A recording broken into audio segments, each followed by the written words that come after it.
Welcome back to the channel. In today's video, we're looking at a conversation where Andrew Tate shares his perspective on why fewer people seem to be getting married today. During the discussion, he attempts to explain his views to a group of women, using what he believes is logic and real-world observations to support his arguments. Whether you agree with him or not, the exchange has sparked plenty of debate online. Watch the clips, hear both sides, and decide for yourself. Let's jump right into the video. Do you understand why no one gets married anymore?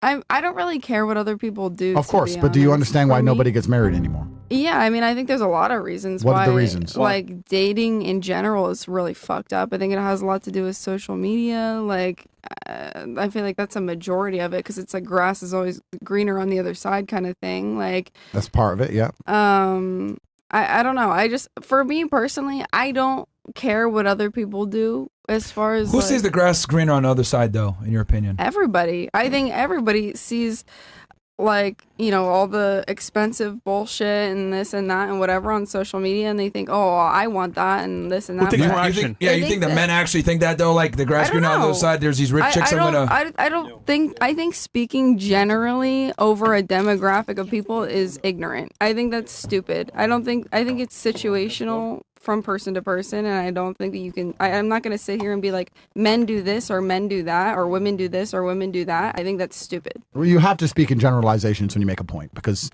if I know what you're saying, but when you make a point or you debate something on a podcast, for example, if I were to say men are taller than women, I can't say men are taller than women, except there are some women who are taller than men, AG this one. Exceptions don't disprove the rule. So we have to make very generalized points. Yes, and the reason I know, and I understand you have your personal views, and this is a life hack for all of you women, in case you're ever debating anything in future. Women have this amazing feature of their minds, and it's like it ties into your natural innate narcissism. And the reason you have narcissism is because you have to protect yourselves and prioritize yourselves because you have to stay alive for the children. And humanity, humans, us men, have made you narcissists for a reason, because we want you to prioritize yourselves so that you can have kids. I'll give you a very simple example. If there's 100 men and 100 women, then why do the men go to fight and die? Because think about it. Because they're biologically No. Think about no. There's no need for that. If there's 100 men and 100 women in a tribe, why do we as men go die? Because we can send our women to fight their women. Why don't we send the women to die? Why does us men go do it? And I'll tell you why. Because they reprocreate? No, I'll tell you why. Because if 80 men die and 20 men come back, those 20 men can have sex with the 100 women and the tribe will continue. Whereas if 80 women die and only 20 women are left, the tribe is over. So female life is actually more important than male life. It always has been for a very long time. That's why it was men stay on the Titanic, women and children get off the Titanic. This is the way it's always been. So we have helped you through the process of evolution become narcissistic. And that's very important for human survival. But I want to give you a tip for when you're debating. Whenever you discuss a meta point or a larger point, what women always do is put it back to them. We're not actually fucking talking about you. We're talking about men, women, society, marriage, the country we're in, failing birth rates. Well, I. No one gives a fuck what you want. We're not talking about you. We're talking about things in general. So I'll re-ask the question. I didn't ask you if you want to get married, because I don't give a fuck. I'm asking, why do you think nobody gets married anymore? And it has nothing to do with you. It's actually me just asking your opinion. Right. Social media, I feel like, here specifically, I think a lot of people come here because they want certain things that are materialistic, specifically Miami. Like, a lot of women and men, it's transactional. People just want money and they want status and whatever the fuck. Correct. And I'll tell you another reason why men and women don't get married anymore. Because it used to be a very simple transaction. And women no longer stick to their side of the transaction. The transaction was simple. You're a virgin who listens to me, and I take care of you and pay all of your bills. That was the transaction. I will put you in a house. I will give you children. I'll work in the factory. I'll take care of all that shit. You're going to do as I fucking say, and you're not going to fuck any other dudes. That was the transaction. Women are not sticking to their side of the deal anymore. That's why any man with a brain doesn't get married. That's the truth of it. No man with a brain is going to get married anymore, because what is he getting? He is signing up to be raped by the government. It makes no sense. He's not even getting a wife in the traditional sense. He may get married, but he's not getting a wife. The wife you got in 1970, 1960, 1950 is 1,000 times the wife you get today. If I said to you, you got married, you had to obey your man's commands, would you say, yes, I'll do anything my husband says? Yes. You'd obey everything he says. I've what if only he can't provide? again, I'm bringing you back to me, but I've only ever been obedient to the men that I've dated. I listen to them as long as my non-negotiable, if you will, is cheating. I will build All right, but can't they make the argument? Can't they make the argument that you do pornography, so therefore you relinquish that ability to tell him he has to be monogamous? Yeah. For me what if he told you personally, that I delete that shit. I delete my Instagram. They can find it. They can see it. But if it's a problem as far as me actively selling whatever, doing this, that, I'm deleting that shit. I don't care. Like, I'm gonna prioritize your. But you do understand, like, the internet's forever. People can use Wayback Machine. They're gonna find it. They're gonna send it to him. This is why so many girls that do porn can never stay in relationships. Guys constantly send videos of their girl having sex with other dudes. I've never personally had an issue with somebody that I was dating where they said, I don't want to be with you because of this reason. But I also, like I said, am like, okay, well, no. Like, some of them did. Some of them didn't. Wait, because you're boring. You said you broke up with most of them. Why? Could you give, like, the general reason why, on the balance of probabilities, you broke up with majority of them? The guy that I dated for the longest, it was like a little over 3 years. We almost got engaged. He just had no, like, motivation to do anything with his life. Like, he was like, 3 years. Like, and you're saying that money doesn't matter, though, and ambition doesn't matter. But I'm it's about like, ambition. Yeah, you don't have a life. You don't. You're coming home. You're getting high as fuck every single day. What? And you have no 3 years, personality. Though? You have no. Yeah, but if he was ambitious and he was trying his very best, we would argue just that hobbies. Of course, like something. Do something. Most men, but most men who are active and energetic and who are doing things are doing what? They're making money. Yeah, hobbies like 99% that. of the That's time. not a real man. That's a boy. But I understand what you're saying. I'm just making the meta point about why marriage is broken in this modern world. Marriage is broken because I think it is. Okay. I'm not saying that I disagree with you in that sense. I think it's fucked up. Oh, it is fucked up, and I don't want to place blames on an entire gender, and I don't want to generalize. But I'm arguing that it is easier to find a man who is prepared to give you a modest house and a picket fence and go to work and have a car and make sure the house is safe. It's much easier to find that than it is to find an obedient woman who hasn't been fucked all over the place. So women have broken this contract. Guys, you have to understand what feminism has given you women. You have pushed for feminism and it has destroyed your lives. There was a point where men couldn't cheat. Do you know when it was? It's when everyone got married in the 1960s to their high school sweetheart. Yeah. Then even men were ostracized for cheating. Even men were seen as bad for cheating when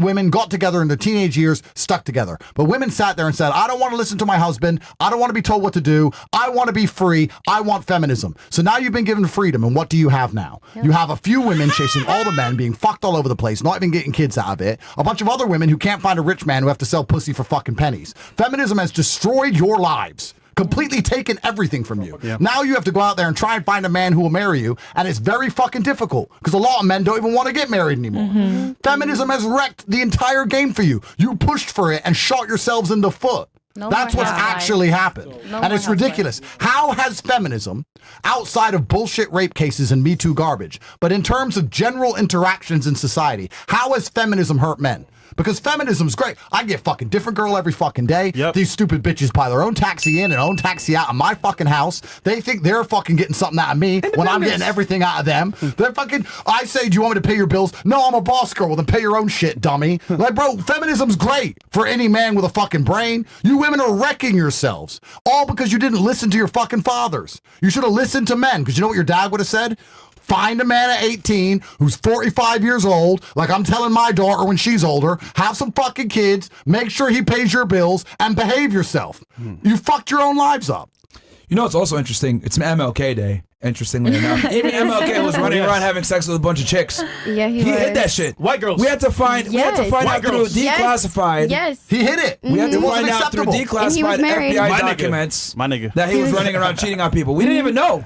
For decades, no one knew that he was cheating. So Feminism made men cheating acceptable. Yep. You gave us the card with your feminist bullshit. If you were all still like, no, we're wives, we marry the first man we have sex with, we're going to obey, we're going to be home, we're going to take care of the house, we're going to have your kids, then everyone will be saying to men, you can't cheat. But there's reasons why they stopped doing that, though. They stopped doing it. I'll tell you why. Let's actually analyze this. I'm going to guess because I don't know for sure, right? But if you talk to a feminist, and I've debated a bunch of them, they're going to say, well, in the 1950s, what if their man was abusive? What if their man was mean to them? That's one of the reasons, no? Yeah, but one of the main reasons, like, man, if you get with somebody that's 45 and he wants you while you're young, when you get older, he's going to leave you for the next one. When you get older, he's dead. Sometimes.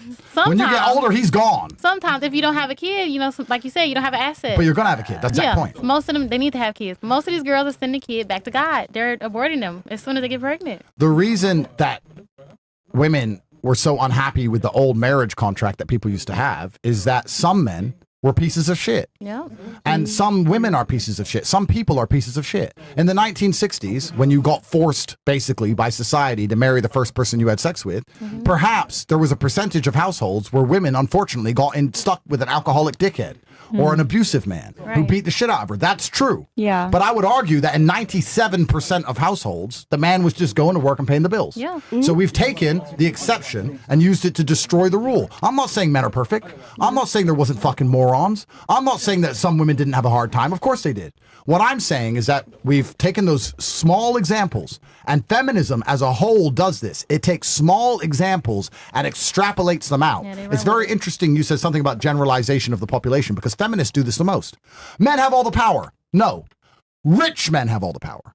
Poor men have no fucking girlfriend, are lonely, and are jerking off every day. Poor men have nothing. No social status, no sympathy from society, no kids, no woman, nothing. A few men have the power. 0.5% of men have the power. Yes. And you're applying that to all men, saying that the patriarchy's evil and that men have all the power. No, actually, most men are far below women. The true power structure of Earth is 0.3% of the ultra elite men. Underneath him and underneath them are attractive women. You have the second best life on the planet. Underneath that, you have mid women. And underneath that, you have broke dudes at the fucking bottom. But here, so this extrapolation is very important. So we're going to sit, and if you talk to a feminist, they're going to say, yeah, but the women who were forced to be with a man, one of them might have hit her. Maybe some dickhead in Montana got drunk in 1962 and hit a bitch. Maybe, probably. Of course, some people suck. What I'm saying, society was better when a woman met a man with the intention of having a family, and they stuck together, and the man and the woman were both expected to be loyal to each other, and they had kids. Women said, we don't want that.